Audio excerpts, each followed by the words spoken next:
view.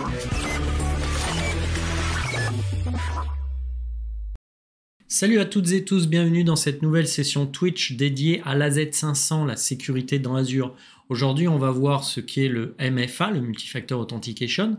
Au final, c'est juste une authentification forte à base de ce que vous savez, ce que vous possédez et de ce que vous êtes, donc par exemple votre visage.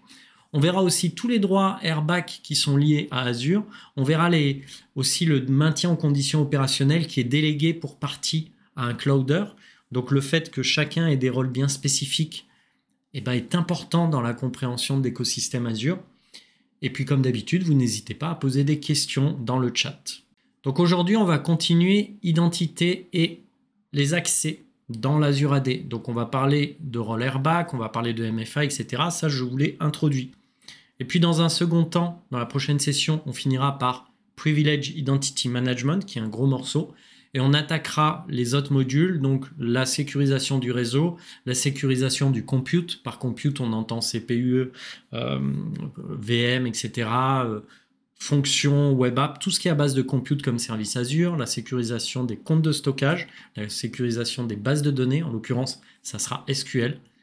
Et à la fin, le dernier module, ça sera la sécurité des opérations dans Azure. Voilà le programme d'aujourd'hui. Donc, MFA, Multi-Factor Authentication en première partie. Comment s'assurer que quand vous vous authentifiez, vous le faites de manière forte. Dans une deuxième partie, on va parler de la gouvernance. La gouvernance au travers des abonnements, des management groups, des Azure Policy. Troisième partie, on parlera des droits airbag. Donc le fait, Role-Based Access Control, le fait de donner des droits en fonction du rôle de l'utilisateur dans l'entreprise. Si je suis admin réseau, je reçois des rôles liés aux ressources réseau. Si je suis admin système, je reçois des rôles liés à l'administration des systèmes d'exploitation au quotidien. Je vais y arriver. Voilà l'objectif de la session. Allez, c'est parti. Cette fois, on va partir directement sur la tablette.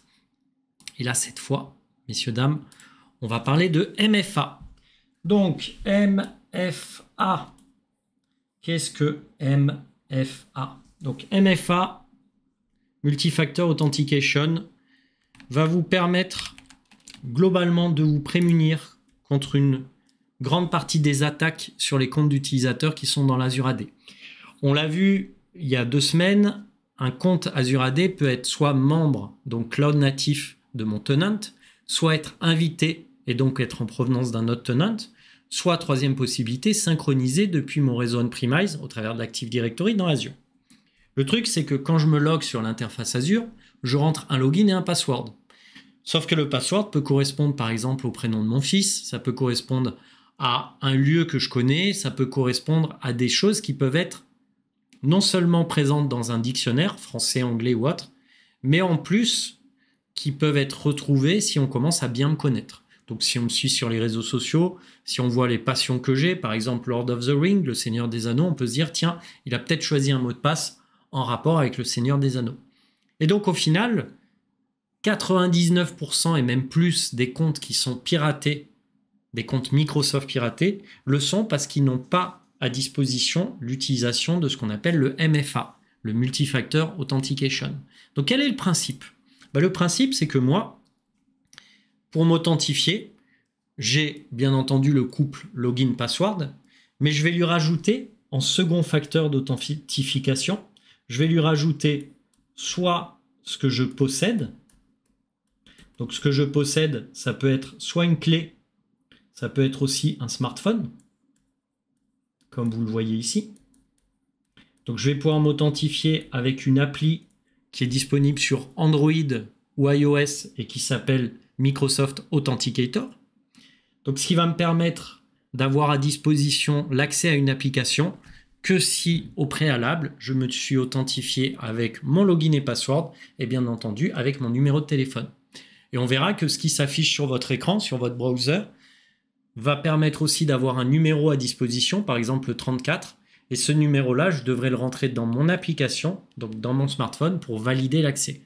Donc au final, le MFA, c'est ce que je sais, plus ce que je possède, ou alors ce que je suis. Et ce que je suis, ça peut être mon visage, donc mon faciès, via Windows Hello, qui va m'authentifier dans l'Azure AD, mais ça peut être aussi mes empreintes digitales. Je peux très bien valider mon empreinte digitale auprès de l'application Authenticator sur mon smartphone, ou tout simplement, si j'ai un lecteur numérique sur mon laptop, je peux aussi valider mon empreinte digitale. Donc le principe, c'est qu'on va combiner des facteurs d'authentification pour s'assurer que celui qui s'authentifie dans la AD est bien celui qui prétend être. Alors comment ça marche concrètement, ce que je vous raconte? C'est très simple. On va directement dans le portail Azure, on va aller dans l'Azure Active Directory, dans User, puisqu'au final, l'authentification forte, elle est basée sur des users. Et là, vous voyez, j'ai la liste des users qui sont présents dans mon tenant. Et le principe, c'est que si je prends un compte qui a été créé, par exemple MFA User, ce compte-là, par défaut, il n'y a pas d'authentification forte. C'est-à-dire que pour se connecter à mon AAD, il va falloir un couple login et password. Donc le login, ça va être MFA User, arrobas et le nom de mon tenant. Et le password, c'est un password que soit j'ai défini à la création du user, soit dans mon cas, que je peux resetter directement en ligne. Vous voyez là, je vais le resetter, ce password. Sauf que ce password qui est temporaire, je peux très bien me dire, ok, il est temporaire, mais je veux en plus que ce password, pour s'authentifier sur mon AAD, l'utilisateur utilise par exemple son smartphone.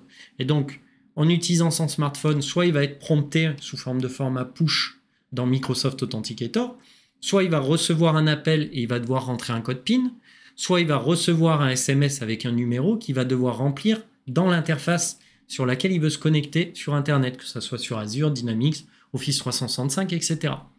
Et comment j'accède et comment j'active pour cet utilisateur le MFA? Regardez, ici, vous avez ce qu'on appelle le Pair User MFA. Et là, il va m'ouvrir un nouvel onglet dans le navigateur et m'afficher une vieille interface. Il faut savoir que l'interface que vous voyez là, elle a, 10 ans facile. Elle n'a jamais changé. Et là, je vais avoir la liste de mes utilisateurs dans mon tenant. Et le principe, c'est que je veux activer le MFA pour le user qui s'appelle MFA User. Et là, je vais cliquer sur Enable. Et en cliquant sur Enable, ce fameux utilisateur, quand je vais vouloir me connecter au portail Azure, donc imaginez là, je me connecte au portail Azure avec ce fameux utilisateur, il va me demander, bien entendu, mon login et mon mot de passe. Mais en plus du login et mot de passe, il va me demander, ça vous vous en doutez bien, une méthode d'authentification forte. Et cette méthode d'authentification forte, ça va être basé sur mon smartphone. Donc vous pouvez aussi spécifier sur l'utilisateur le fait qu'il a un numéro de téléphone sur son profil qui sera utilisé pour l'authentifier. Donc si mon utilisateur c'est MFA User, je rentre le login et le mot de passe, encore une fois, si je l'ai oublié, je fais un reset password. Et là, le mot de passe, il va m'être affiché. Voilà mon mot de passe. Donc la première chose que va me demander Azure, c'est de réinitialiser mon mot de passe. Mais avant ça, il va me dire, ok, mais il faut que ton compte d'utilisateur soit sécurisé. Donc il faut au final que tu utilises une méthode d'authentification forte pour accéder au portail Azure.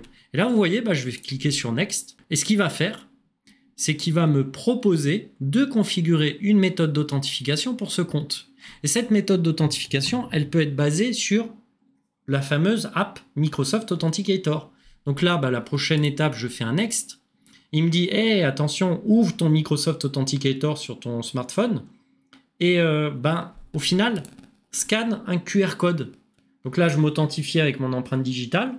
Je m'authentifie et je rajoute un compte en scannant mon QR code sur justement mon écran. Donc là, je dis que c'est un compte professionnel ou scanner. Je scanne le QR code. Voilà, là, je viens de le scanner. Il est rajouté dans mon interface. Et donc maintenant, au moment où je vais vouloir m'authentifier dans Azure, il va me demander au final un code d'authentification. Alors ce code, vous voyez, il me dit, pour l'approuver, rentre le numéro 91 qui s'affiche. Là, je rentre le 91, je mets en place mon empreinte digitale. Vous voyez peut-être pas, mais j'ai validé à l'aide de mon pouce l'authentification. Et là, automatiquement, OK, l'authentification est approuvée. Et pour les prochaines étapes, quand je voudrais m'authentifier avec cet utilisateur-là, j'aurai besoin de mon smartphone. Alors, ça peut être basé aussi sur un code de message unique, un code unique, par exemple, un code à 6 chiffres que vous allez devoir remplir lors de l'authentification. Alors, j'ai une question. Quelle différence entre une activation MFA via l'AAD ou via Identity Protection? En fait, Identity Protection, Punisher, il va se baser sur des règles pour définir si oui ou non l'utilisateur il a besoin de MFA. C'est-à-dire que dans Identity Protection, il va détecter une information suspecte, une authentification suspecte sur ton tenant.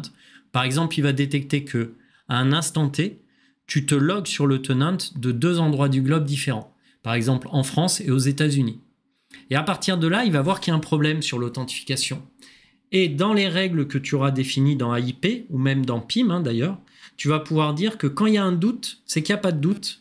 Et donc, si l'utilisateur n'avait pas le MFA, eh ben, tu vas forcer l'utilisation du MFA pour se loguer. Comme ça, tu vas être sûr que l'utilisateur qui a ton smartphone, c'est bien celui qui prétend être. Donc, si tu es connecté en même temps en France et aux États-Unis, eh ben, on va forcer l'authentification temporairement en France avec ton smartphone pour pouvoir t'authentifier. Voilà la logique. Alors qu'une activation MFA, c'est une activation qui n'est pas dédiée à l'accès à un applicatif qui est publié dans le tenant. C'est vraiment pour ouvrir une session sur le portail Azure, pour ouvrir une session sur Office 365, pour ouvrir une session sur Dynamics, j'ai besoin d'un login et password et d'une authentification forte supplémentaire. Il faut savoir aussi que quand vous configurez un compte au niveau MFA, dans l'AAD, si ce compte-là, il a comme privilège, il est Global Admin, et ben ça rend gratuit l'utilisation du compte pour l'authentification.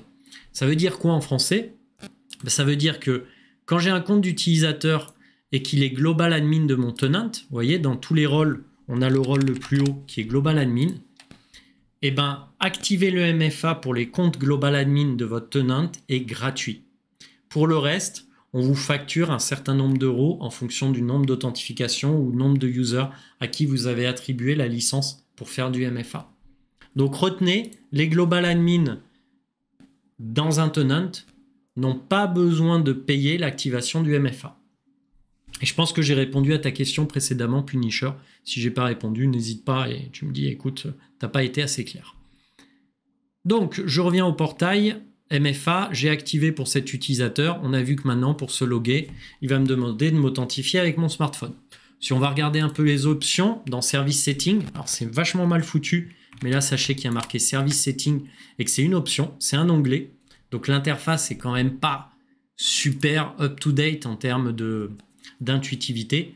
Dans Service Setting, vous allez pouvoir définir quels sont les réseaux depuis lesquels l'utilisateur n'a pas besoin du MFA. Vous voyez, c'est ici.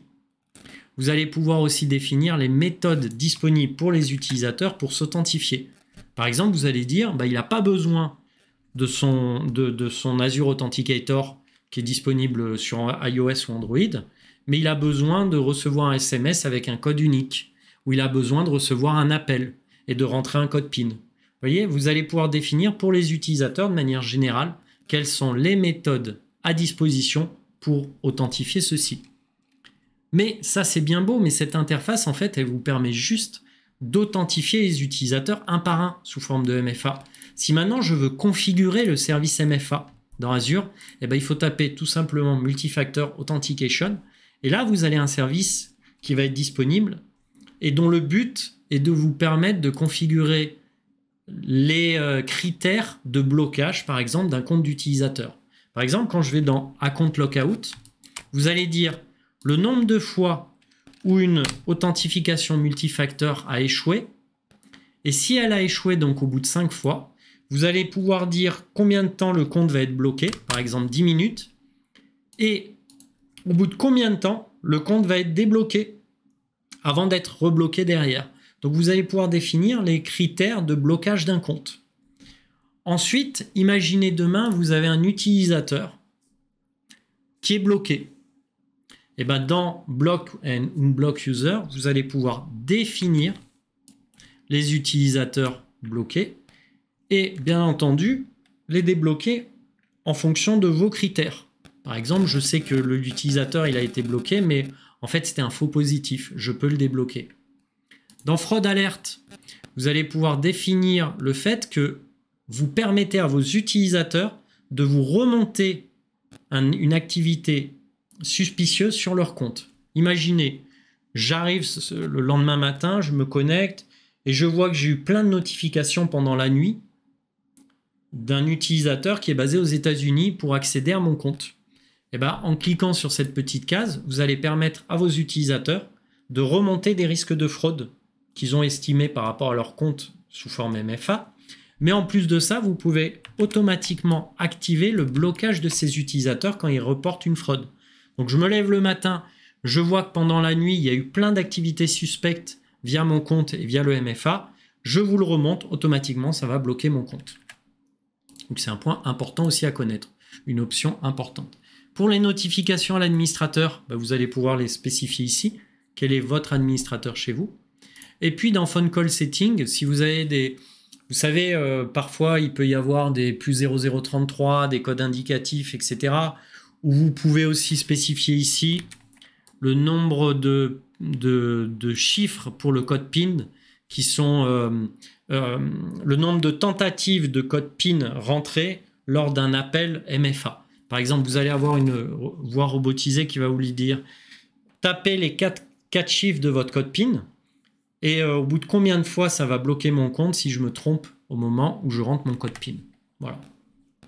Vous voyez, il y a plein de choses.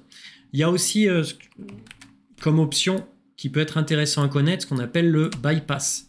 Alors le bypass, c'est quoi? Le principe, c'est que quand un utilisateur, imaginez, il est sorti en boîte de nuit hier soir, il est rentré ce matin, il était un peu éméché, il s'est fait voler son smartphone, mais il a besoin d'accéder à la prod de manière urgente, etc. En gros, vous allez pouvoir faire un bypass en one time de la nécessité d'avoir le MFA pour pouvoir s'authentifier pour cet utilisateur spécifique. Donc, il vous appelle, il vous dit « Écoute, on m'a volé mon smartphone. J'ai bien bu hier soir et j'ai besoin d'accéder à la prod. Je ne peux pas me permettre d'attendre.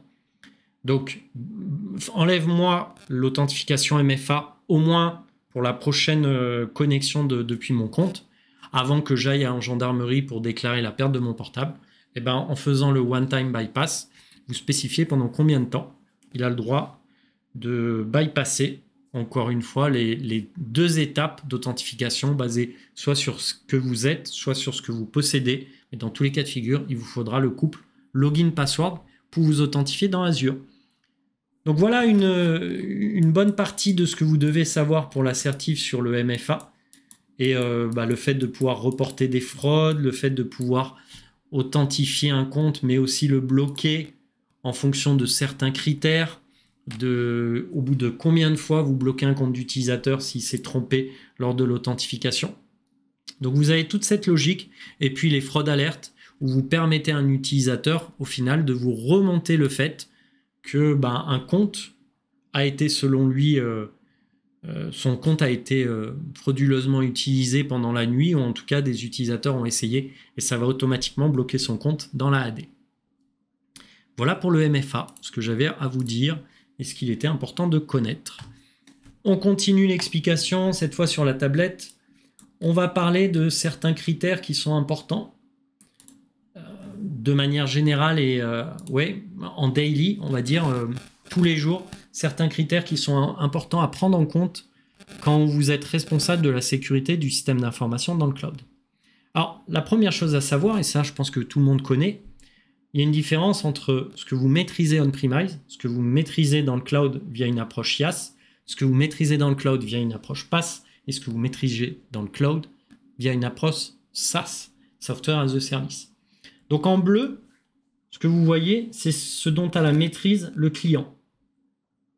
Et en gris, c'est ce dont a la maîtrise Microsoft ou un tiers, parce que ça peut être aussi un concurrent, AWS, GCP, OVH, etc.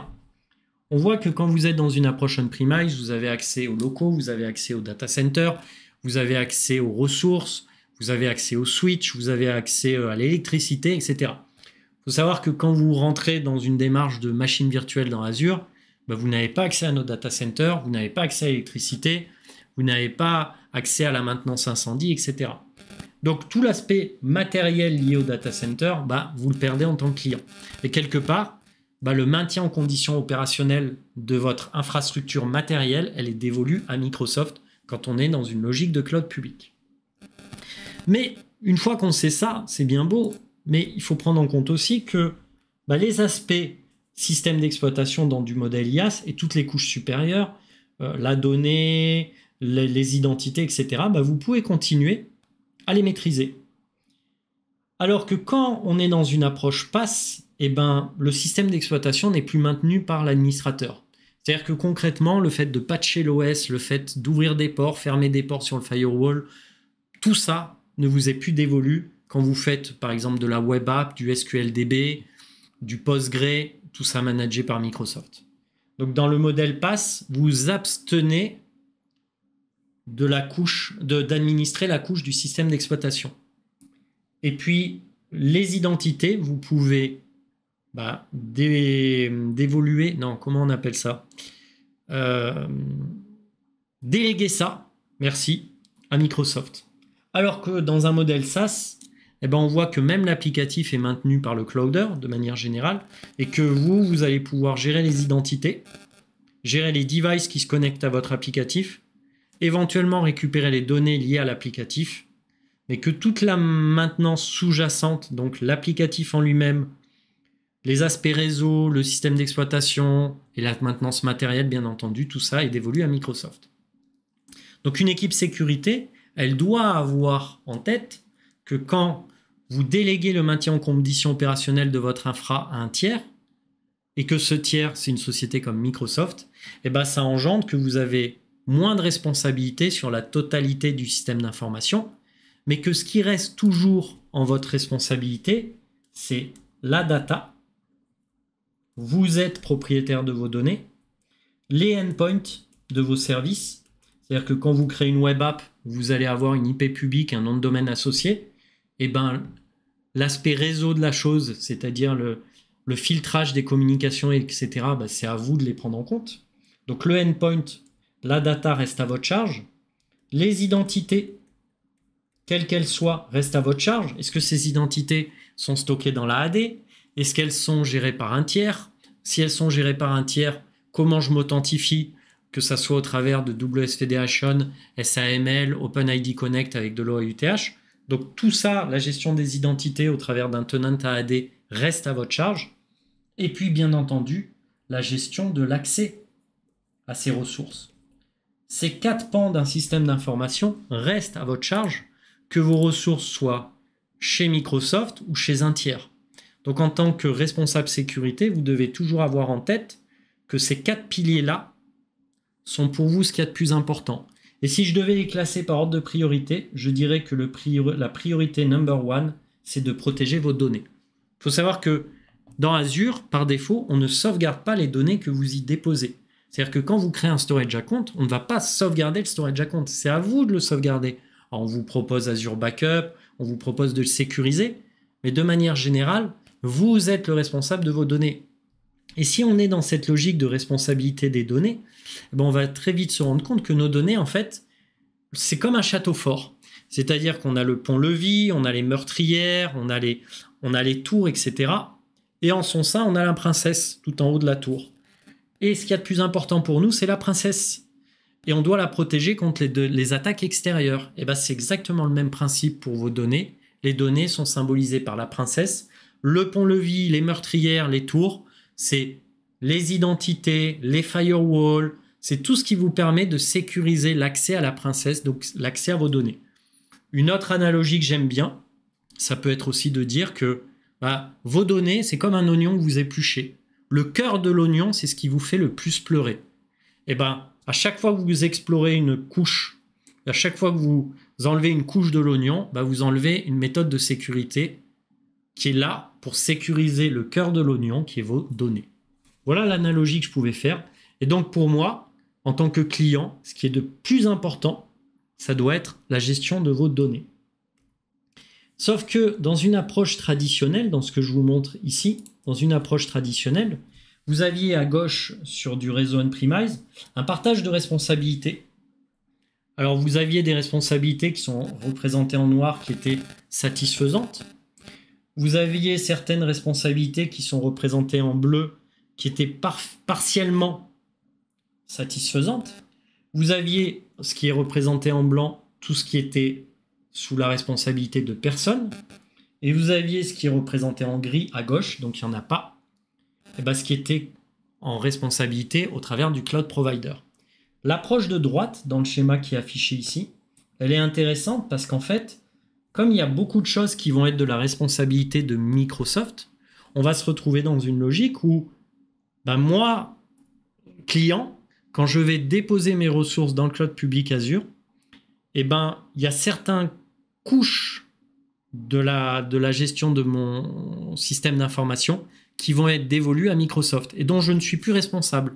Par exemple, la maintenance matérielle, je ne suis plus en responsabilité. Pareil, le fait que les services pass soient up and running ou que mes VM soient up and running, donc le SLA, la maintenance, tout ça, ça va être dévolu suivant les cas à Microsoft. Et donc ça veut dire que vous allez perdre en responsabilité, mais gagner en temps pour vous concentrer sur votre véritable job. Donc on va se retrouver dans une logique de ce qui n'était pas pris en tant que responsabilité dans une approche legacy on-premise. Et ces responsabilités-là, elles vont être dévolues au clouder. Et donc, ça va nous permettre de nous concentrer sur nos priorités. Voilà ce que j'avais à vous dire par rapport à ce fameux partage de responsabilités. Maintenant qu'on a vu ça, on va parler ensemble de gouvernance. Alors moi, j'aime bien ce petit schéma parce que la gouvernance, elle est représentée parfaitement ici au travers d'un triangle. Le plus haut niveau du triangle, donc ici, c'est ce qu'on appelle les management groups. Donc un management group, c'est quoi? C'est un conteneur qui contient des abonnements. Les abonnements ici sont représentés par les clés jaunes. Et dans les abonnements, on va avoir des groupes de ressources. Et dans les groupes de ressources, on va avoir des VM, des bases de données SQL, des web apps, etc. Donc nos ressources Azure. Et la première chose à faire quand vous voulez travailler sur la sécurité d'Azure, c'est penser gouvernance. Alors ça veut dire quoi penser gouvernance? Ça veut dire penser partage de responsabilité. C'est-à-dire que vous allez appliquer des droits qui vont être propagés sur les différentes ressources que vous avez dans Azure. Donc si vous appliquez des droits au niveau des management groups par propagation héritage, les management groups qui font partie déjà du management group le plus haut niveau, donc Corporate IT, vont recevoir ces droits qui vont eux-mêmes être propagés sur les abonnements, qui vont eux-mêmes être propagés sur les groupes de ressources, qui vont eux-mêmes être propagés sur les ressources Azure. Donc la logique, c'est qu'on va utiliser les management groups pour la gestion des droits. La première priorité. La deuxième, c'est qu'on va pouvoir utiliser les management groups au niveau des coûts. C'est-à-dire qu'en allant sur un management group, par exemple celui de production, vous allez pouvoir visualiser le coût des 3 abonnements qui sont dans ce management group. Donc ce qui est intéressant aussi avec les management groups, c'est tout ce qui est coût, gestion des coûts unifiés dans une seule et même interface. Et puis, un troisième point avec les management groups qu'il est bon de savoir, c'est ce qu'on appelle les policies. On va voir ensemble.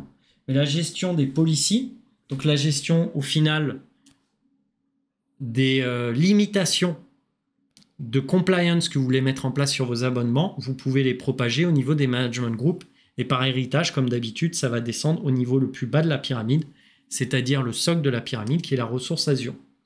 Un dernier point, si on devait être exhaustif sur les management groups, ce que ça apporte, c'est pour tout ce qu'on appelle les activity logs. Alors le principe, c'est quoi? C'est que tout ce qui se passe dans Azure est logué. Et vous ne pouvez pas le supprimer, même vous en tant que client, même moi, je ne peux pas le supprimer. C'est-à-dire que tout ce qui est fait sur l'interface Azure, que ça soit au niveau API, PowerShell, CLI ou le portail Azure, bien entendu, toutes ces interfaces-là, tout ce que font les utilisateurs, tout ce que font les scripts que vous avez définis, tout ce que font les identités, les security principales, bref, tout ce que font toutes les ressources Azure, tout est logué dans ce qu'on appelle l'activity log. Et le journal d'activité qui va garder 3 mois de log sur tout ce qui est fait, que vous ne pouvez pas purger, que vous ne pouvez pas supprimer, ce journal d'activité, vous pouvez avoir une vue concaténée, unifiée de tout ce qui se passe sur tous vos abonnements, groupes de ressources, ressources management group, au travers du management group le plus haut. Par exemple, dans notre cas, ça serait Corporate IT. Donc, si je reviens dans l'interface Azure, en tapant Management Group, je vais avoir d'abord le niveau le plus haut, qui est le Tenant Root Group. Donc, ce niveau-là, il est obligatoire, vous ne pouvez pas l'enlever. Et ce niveau-là va vous permettre de créer votre structure donc, sous forme d'arbre, hein, comme on l'a vu sur le schéma précédemment. Où moi, j'ai créé un sous-management group qui s'appelle IT Lord of the Ring, dans laquelle j'ai mis un abonnement Numénor, et un autre management group que j'ai mis et que je nomme marketing. Et si par exemple, je veux connaître le coût de ces deux abonnements, bah, soit je vais sur chaque abonnement et je regarde le coût, soit je vais sur le Tenant Root Group, qui est le plus haut niveau et qui est rattaché au Tenant. Et dans ce Tenant Root Group, regardez, sur la gauche, je vais avoir Cost Analysis. Et là, ce que va faire Azure, c'est qu'il va analyser le coût des deux abonnements et me dire, voilà, combien ça coûte au final mes deux abonnements. Vous voyez, là, il ne me coûte pas trop cher. Pareil, si je veux gérer les droits d'accès, je vais aller dans Access Control IAM au niveau du Tenant Root Group. Et en gérant les droits d'accès, ils vont être automatiquement propagés sur les ressources enfants. Donc, soit les autres management groups, soit les abonnements, soit les groupes de ressources, soit les ressources. Je vous ai parlé de la policy qui vous permet de définir un degré de compliance sur vos ressources par rapport à vos propres prérequis, vos propres degrés de compliance, vos propres templates. Et ben, ça va être configurable ici au niveau du management group dans Policy. Et je vous ai parlé de l'activity log qui va contenir tout ce qui est fait par l'utilisateur sur tous vos management groups, sur tous vos abonnements, etc. etc. Et ben, en fait, vous voyez, hop, ça se fait ici. C'est-à-dire que ici, vous allez pouvoir définir les management groups, éventuellement les abonnements, la sévérité sur les X dernières heures. Donc, je vais peut-être rafraîchir. Sur les X dernières heures, voilà, ici ça va apparaître normalement. Et je vais avoir tout ce qui a été fait par les utilisateurs. Et si je prends un enregistrement, bah on voit qu'il y a 4 heures, j'ai lancé un déploiement sur mes ressources Azure. Et si je veux aller un peu plus loin, et ben dans le JSON, je vais voir quel a été le déploiement exactement. Donc, a priori, j'ai créé un serveur AKS que j'ai nommé AKS Demo PP dans le groupe de ressources RGDemo ATT. Et je vous confirme que c'est bien ce que j'ai fait il y a 4 heures. Et vous voyez, tous ces enregistrements, je ne peux pas les supprimer. Je peux les archiver en cliquant sur Export Activity Log. Je peux les archiver dans un storage account ou dans un Log Analytic Workspace. Mais en aucun cas, vous ou moi, en tant que client Microsoft, ne peut supprimer ce qui a été fait et les logs d'activité. Donc les management groups, c'est précis et utile pour 4 choses. Premièrement, tout ce qui est coût, gestion des coûts, interabonnement. Deuxièmement, gestion des droits. Troisièmement, gestion, encore une fois, des policies. Et quatrièmement, ce qui est important avec les management groups, c'est gestion des logs d'activité. Qu'est-ce qui est fait sur vos ressources? Encore une fois, tout ça est stocké, l'activity log, sous format JSON, qu'on peut exporter dans un storage account. Alors pourquoi on devrait l'exporter dans un storage account? Parce que si ça ne vous suffit pas les 3 derniers mois de ce qui se passe sur vos abonnements et que vous voulez pouvoir remonter à plus loin, il va falloir obligatoirement archiver ça, soit dans un storage account, soit dans un Log Analytic Workspace, etc. etc. Voilà pour l'utilité des management groups. Je pense que j'ai été très clair là-dessus. Donc on va parler du sujet suivant. Et le sujet suivant, pour le coup, hop, il y a eu un petit... Le sujet suivant, pour le coup, ça va être la gestion des rôles. Alors, il faut savoir que dans Azure, et surtout pour la Z500, vous aurez 3 rôles à connaître. Le rôle Reader, le rôle Contributeur et le rôle Owner. C'est les 3 plus importants. Vous avez plus de chances d'avoir des questions dessus. Alors, le rôle Reader, il suffit à lui-même quand on le nomme. Il ne peut que lire les informations sur le portail Azure. Donc, un compte d'utilisateur ou un groupe d'utilisateurs qui a reçu le rôle Airback Reader, ça veut dire qu'en gros, c'est un auditeur de sécurité. Je ne sais pas, demain, vous avez des auditeurs d'ISO 27001 qui viennent dans votre entreprise pour analyser comment vous avez configuré votre SI, votre système d'information dans Azure. Typiquement, on va partir sur le rôle Reader pour les auditeurs. Comme ça, ils ne pourront rien casser. Ils pourront juste vérifier qu'on est compliant vis-à-vis de l'ISO 27001. Le rôle contributeur, lui, il est un peu différent. C'est que, comme son nom l'indique, il contribue à. Donc, ça veut dire qu'il peut supprimer des ressources, créer des ressources ou modifier des ressources existantes. Donc, c'est un admin. Sauf que, à la différence d'un vrai admin, eh ben, il ne peut pas donner des droits à d'autres personnes.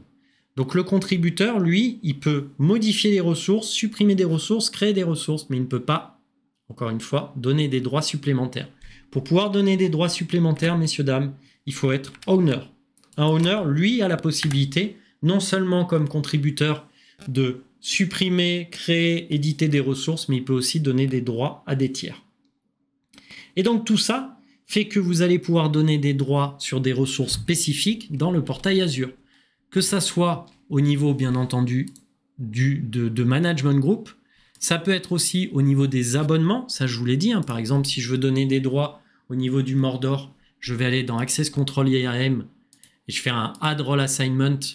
Et là, dans tous les rôles possibles, eh ben, on a le owner, le contributeur qui reviennent. Et d'ailleurs, à ce propos, on vous parle d'un User Access Administrator. Quel est ce rôle-là? Parce que je vous ai parlé du reader, du owner, du contributeur, mais pas du User Access Administrator. Le rôle User Access Administrator n'a la possibilité que de donner des droits à des utilisateurs, mais il n'a pas accès aux ressources Azure. Donc lui, c'est vraiment la personne qui est chargée de donner des droits sans pouvoir utiliser ces droits pour son propre compte. Donc ça, c'est les droits privilèges, les comptes privilèges. Mais après, en fonction de votre job dans l'entreprise, vous allez pouvoir avoir des droits spécifiques pour manager certains services Azure. Par exemple, je suis DevOps, je suis admin DevOps. Je dois pouvoir configurer la registry de mon ACR, de mon Azure Container Registry. Ça tombe bien, il y a des rôles pour ça. Oui, mais moi, j'aime bien me loguer sur les machines parce que je suis administrateur Windows. Et vous pouvez chercher donc, le rôle Virtual Machine ou aller carrément tout en bas à la fin des rôles. Alors oui, on a un peu changé. Voilà. Ici, vous voyez, vous avez le Virtual Machine User Login. Donc, si vous faites partie en tant qu'utilisateur ou groupe d'utilisateurs de ce rôle-là, si ce rôle vous a été attribué, qui est ce qu'on appelle un rôle built-in, donc par défaut dans Azure, vous allez pouvoir vous loguer sur les machines virtuelles Azure qui recevront ce rôle. Et ce rôle, il peut être attribué soit à un abonnement, soit à un management group, soit à un groupe de ressources, mon fameux RGDemo ATT, il est là, ou soit carrément au niveau d'une ressource. Par exemple, je vous parlais de la VM. Si je veux donner des droits à un compte d'utilisateur ou à un groupe d'utilisateurs sur cette VM pour se loguer dessus, je vais faire un Add Role Assignment. Et là, dans les rôles à disposition, je vais prendre le rôle Virtual Machine User Login dont je vous parlais à l'instant. Ce qui fait que celui qui recevra ce rôle, ou le groupe qui recevra ce rôle, pourra uniquement se loguer sur les machines virtuelles. Et en l'occurrence, il ne pourra se loguer que sur la machine virtuelle W2K19. Il n'aura pas accès aux autres ressources Azure, il ne pourra pas gérer les aspects réseau de la VM, il ne pourra pas gérer le compte de stockage, le manage disk, il ne pourra pas gérer le NSG, le Network Security Group de la VM, il pourra juste se loguer dessus. Donc vous voyez, les rôles, en fait, c'est quoi? C'est en fonction de votre job dans l'entreprise, vous allez recevoir un rôle qui est prédéfini par Microsoft. Sauf que là où ça devient intéressant, c'est que vous allez pouvoir aussi, au niveau des abonnements, gérer vos propres rôles et créer ce qu'on appelle des custom roles. Par exemple, si vous trouvez que le rôle Virtual Machine User Login n'est pas suffisant, créez votre propre rôle basé sur un fichier JSON. Et en gros, vous allez définir des permissions sur ce rôle. Donc, par exemple, vous allez parler de compute, puisqu'on est en plein dans ce qu'on appelle les virtual machines. Donc, vous allez prendre le rôle compute. Et là, on va retrouver plein de rôles qui sont liés à une machine virtuelle. Par exemple, un rôle qui va permettre de redémarrer des VM. Vous avez des rôles qui vous permettent de configurer la carte réseau de la VM. Bref, vous choisissez les droits associés à votre rôle, donc ce qu'on appelle les permissions. Par exemple, celle-ci et celle-ci. Et une fois que vous avez fait ça, vous allez définir un scope d'application de ce custom role. Alors c'est quoi un scope? C'est une étendue.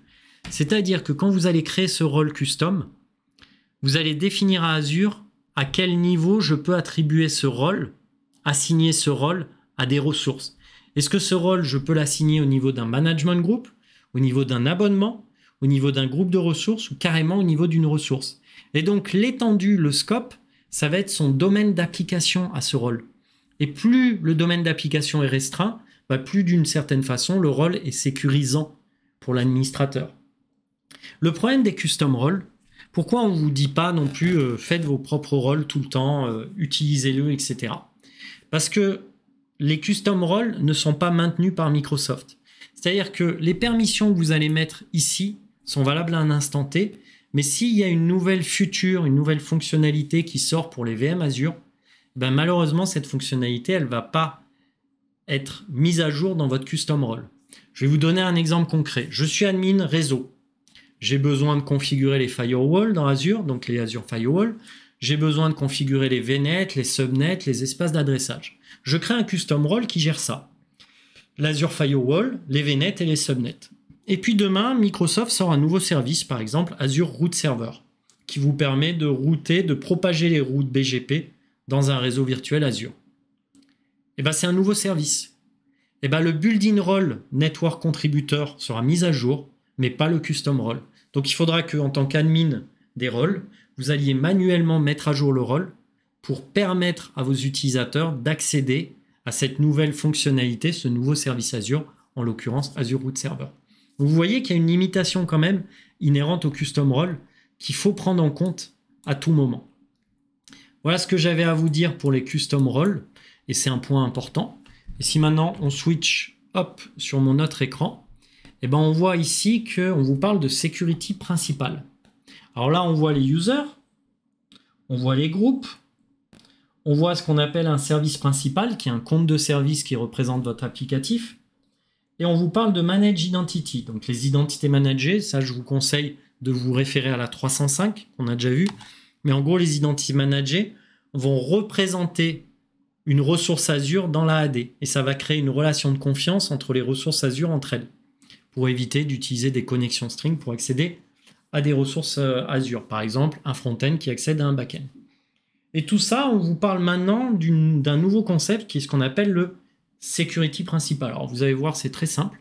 Le security principal, c'est un objet qui va représenter vos utilisateurs, vos groupes, vos comptes de service, vos managed identités qui ont besoin d'accéder à un instant T à des ressources Azure. Et donc, on va assigner un rôle à tous ces types de security principal. Donc, qu'est-ce que ça veut dire en français? Ça veut dire que vous soyez un utilisateur, un groupe, un compte de service nommé service principal ou une identité managée. Dans tous les cas de figure, on va pouvoir vous assigner des rôles RBAC. Et ces rôles vont être basés sur une étendue, donc sur une portée. Voilà ce que je suis en train de vous dire. Une fois qu'on sait ça, on peut se dire que tout ce que je vous ai dit jusqu'à présent est résumé ici. C'est-à-dire que concrètement, un utilisateur, un groupe d'utilisateurs sont mis dans des groupes. Donc par exemple, vous pouvez faire de l'imbrication de groupes. Un groupe est imbriqué dans un autre groupe. Dans notre cas, imaginez qu'on a un groupe qui est imbriqué dans le groupe marketing group. À ce groupe marketing, on va attribuer un rôle via le modèle RBAC. Donc on a vu qu'il y a les 3 rôles dont j'ai parlé tout à l'heure, mais il y en a bien d'autres en build-in, ou alors ça peut être un custom role. Tous ces rôles, en fait, ce sont des fichiers JSON. Il ne faut pas l'oublier, comme pour l'activity log, les rôles dans Azure, c'est des fichiers JSON. Et quand vous attribuez un rôle à une security principale, donc un groupe, un utilisateur, une managed identité, blablabla, l'attribution de ce rôle se fait en fonction du scope sur lequel vous avez défini la portée de ce rôle. C'est-à-dire, est-ce que ce rôle peut être appliqué à un management group, à un abonnement, à un groupe de ressources ou à une ressource Azure. Voilà ce que vous dit cette slide, en fait, très simplement. Et si on continue dans la logique que je viens de vous expliquer, je vous ai dit qu'on pouvait imbriquer des groupes. Et là, ça devient intéressant parce que ça veut dire quoi? Ça veut dire qu'un groupe peut être membre d'un autre groupe, mais qu'est-ce qui se passe au niveau des rôles? Qu'est-ce qui se passe si un user qui est dans le groupe design, qui lui-même est dans le groupe marketing, et chacun ont des rôles différents? Qu'est-ce qui se passe? En fait, vous allez pouvoir définir un rôle airbag au niveau du marketing group qui va être appliqué aux membres du design group, donc aux users in fine. Donc si vous appliquez le rôle airbag contributeur sur le marketing group, automatiquement le user qui est là sera contributeur sur le groupe de ressources qu'on appelle Pharma Sales dans notre exemple. Alors jusque-là, vous allez me dire, ouais, c'est pas mal, c'est intéressant. Mais qu'est-ce qui se passe quand il y a quelque part plusieurs rôles qui sont attribués à plusieurs entités? Eh bien, on a prévu le coup. Donc, regardez dans mon exemple. Qu'est-ce qui se passe? Ici, j'ai un rôle contributeur au niveau de l'abonnement pour mon user. Donc là, je suis contributeur. Mais en plus de ça, je suis reader au niveau d'un groupe de ressources. Et qu'est-ce qui se passe dans ces cas-là? Eh bien, le modèle airbag fonctionne comme un modèle additif. C'est-à-dire qu'il va prendre en compte tous vos droits cumulés pour vous donner un droit final. Donc au final, ici, je suis contributeur sur l'abonnement, mais je suis reader sur un groupe de ressources. Bah, au final, je serai contributeur de manière générale. Puisque c'est le rôle contributeur qui est plus puissant que le rôle reader.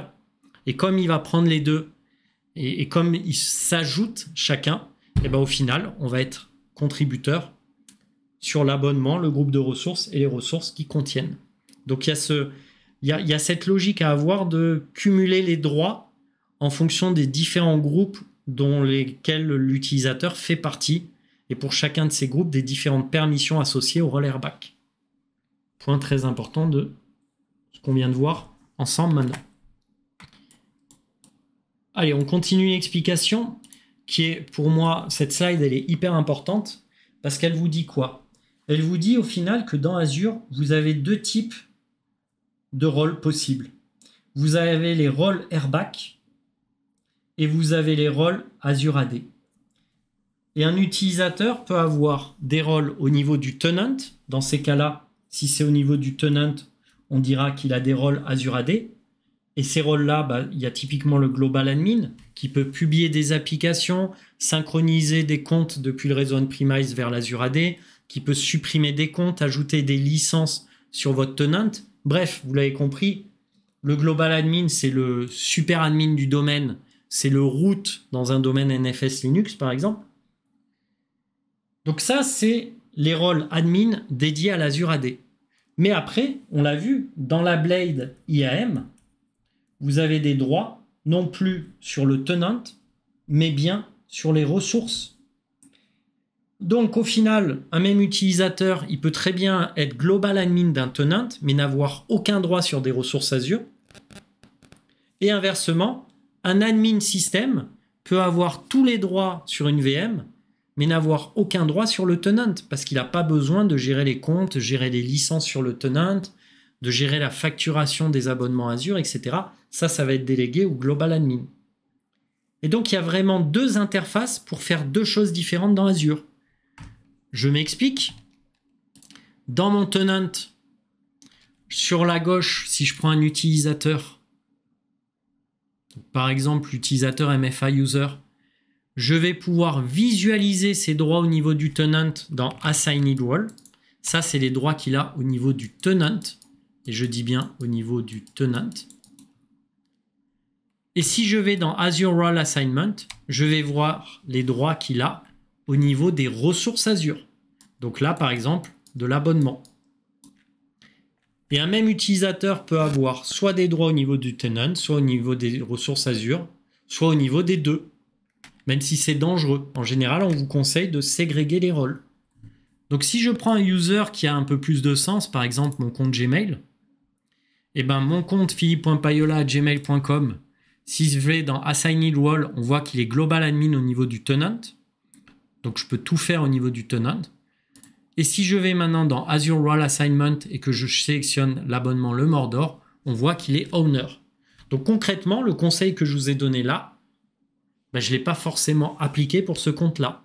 C'est-à-dire que mon email Gmail peut aussi bien gérer les licences, les utilisateurs du tenant, la synchro des utilisateurs on-premise dans mon tenant, mais aussi, il peut bien entendu gérer, et ça c'est important, les ressources Azure qui sont contenues dans l'abonnement Le Mordor. Donc on voit qu'on est là vraiment dans une logique de super compte. Et donc c'est quand même dangereux en termes d'administration au quotidien. Pourquoi? Parce que si ce compte-là était compromis, ben je me retrouverais avec un hacker qui peut non seulement gérer les licences, non seulement gérer les comptes d'utilisateurs de mon tenant, mais en plus qui peut supprimer des ressources dans Azure ou créer des nouvelles ressources pour faire par exemple du mining de crypto-monnaie, etc. Voilà ce que j'avais à vous dire aujourd'hui. Donc ce qu'on a couvert ensemble, c'est le MFA, c'est les management groups et leur utilité, c'est l'activity log, c'est la gestion des droits et c'est la gestion des coûts. Alors j'ai une petite question perso, comment tu procèdes toi chez un client? Tu couches tout sur le papier pour ne pas te perdre. Est-ce que tu peux être plus clair dans ta question, Toys R Us? Je comprends pas. J'aimerais bien te donner la parole oralement, mais je peux pas. Est-ce que tu veux dire que quand je vais parler à un client, comment je gère tous ces sujets-là? Donc tout ce que je viens d'aborder avec vous aujourd'hui, j'ai besoin vraiment de... Alors pour pas me perdre, bah, j'ai ma mémoire, si c'est ça la question. Et moi, j'utilise pas mal chez les clients mon whiteboard, comme tu t'en doutes. C'est-à-dire que tous les concepts, moi, j'aime bien les dessiner, clairement, Toys R Us. Donc quand je suis en face d'un client, j'alterne, pour répondre à ta question, des concepts et en même temps des démos. C'est-à-dire que moi, je crois dur comme fer une phrase que j'ai appris il y a longtemps, qui est de dire quand quelqu'un a faim, au lieu de lui donner un poisson, apprends-lui comment pêcher. Et bien en fait, je fais ça avec mes clients.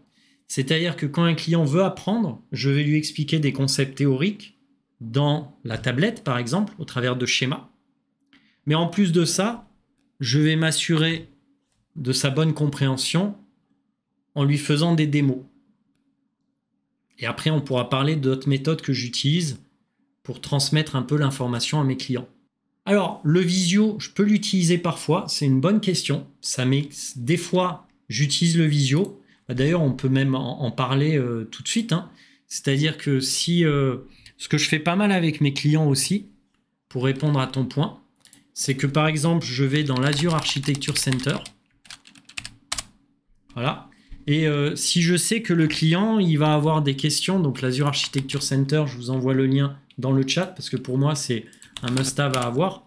Si je sais que le client, il a un sujet, je vais dire n'importe quoi, sur le Hub and Spoke. Bah, moi, ce que je vais faire, c'est que je vais récupérer le schéma d'architecture du Hub and Spoke.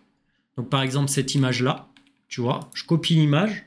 Ensuite, je vais sur ma tablette, je fais un paste, j'ai le schéma et je travaille avec le client dans les explications. Voilà ce que je fais pas mal. Le visio, j'utilise rarement, sauf quand on parle de landing zone, mais ça, on pourra parler pourquoi j'utilise visio pour les landing zones, parce que c'est des gros schémas et que ça ne tient pas dans whiteboard. Voilà. Et tout en ayant, comme dit Christophe, la logique de dire les piliers du CAF, du WAF. Dans mon interaction avec les clients, bien entendu, on va aborder les sujets de coûts, de sécurité, de monitoring, de supervision, d'optimisation, des coûts, bien entendu, on en a parlé, mais de performance de l'architecture, bref, les piliers qui sont dans ce qu'on appelle le CAF et le WAF, effectivement. Et voilà ma façon de travailler. Aujourd'hui, donc, on a parlé, pour conclure, de la sécurité des identités au travers de l'authentification forte avec du MFA, au travers de la gestion des traces dans ce qu'on appelle le journal d'activité, l'activity log. On a vu les droits airbag qu'on utilise sur les ressources Azure au niveau de l'Access Control IAM, mais aussi les droits Azure AD qu'on va appliquer au niveau du tenant pour des utilisateurs. Et Microsoft vous conseille vraiment de ségréguer les droits. C'est qu'un seul utilisateur n'ait pas un full access à votre tenant et en même temps un full access en tant qu'owner à vos abonnements Azure, Management Group. Et d'ailleurs, à ce propos, les Management Group, c'est quoi? C'est ni plus ni moins des conteneurs qui contiennent des abonnements qu'on va utiliser pour hiérarchiser nos ressources dans Azure, logiquement, mais qu'on va utiliser aussi pour gérer les coûts, gérer bien entendu les droits d'accès, gérer ce qui se passe sur nos abonnements dans l'Activity Log. Et puis dans une prochaine session, on verra qu'on utilise aussi les Management Group pour ce qui est d'application de ce qu'on appelle les Azure Policy, Azure Stratégie en français. Mais ça, on le verra dans une autre session. Merci à toutes et tous d'avoir suivi cette session Twitch. J'espère qu'elle vous a plu. Dans la prochaine session Twitch, on parlera de Privileged Identity Management et même d'Azure Policy. Et on commencera a priori à aborder les aspects réseau, la sécurisation des accès réseau dans Azure. Je vous souhaite une bonne soirée à toutes et tous. À bientôt. Salut!